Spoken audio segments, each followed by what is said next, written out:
Thank you, Chairman Bean, Chairwoman Fox, Ranking Member Bonamici, and Ranking Member Scott, and members of the subcommittee. Appreciate the opportunity to discuss this important topic here in today's hearing. There's no question school choice is having a moment nationwide. Data shows parental involvement leads to better outcomes for students. And as legislators, we have a responsibility to encourage more parental involvement in education, not less. School choice is one way to do that. Parental empowerment is more important than ever before. It is incumbent upon us to come together and put forward creative solutions to ensure all children can access a quality education, no matter their background or where they live. This was an issue near and dear to our friend and late colleague, Representative Jackie Walorski.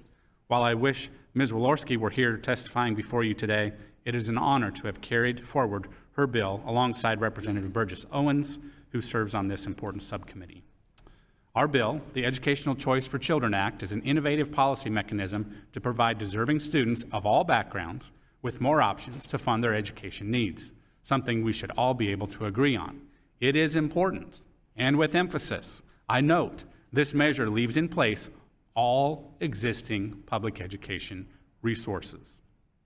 Let me repeat, this measure leaves in place all existing public education resources.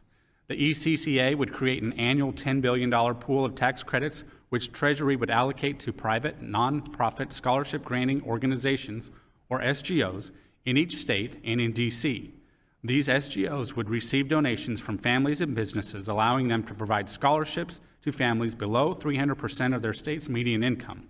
SGOs would then allocate one-for-one tax credits back to the donors and grant the scholarships to families. In addition to paying traditional tuition costs, the scholarships could also be used to pay for tutoring, supplies, and other needs for families in rural areas where their local district can't fully meet their needs and where traditional private school options do not exist. Because this process is run by private, non-governmental SGOs, there is no government involvement in providing these scholarships. Because we do this through the tax code, once again, we are leaving in place all existing funding for education budgets. You may find this concept familiar because the structure of this tax incentive is similar to programs with strong bipartisan support, like the low-income housing tax credit. The ECCA is supported by numerous stakeholders and advocates, and I hope today's subcommittee hearing will pave the way for additional action on this important legislation. Thank you again for having me to discuss this ECCA and the importance of school choice to students and families across America.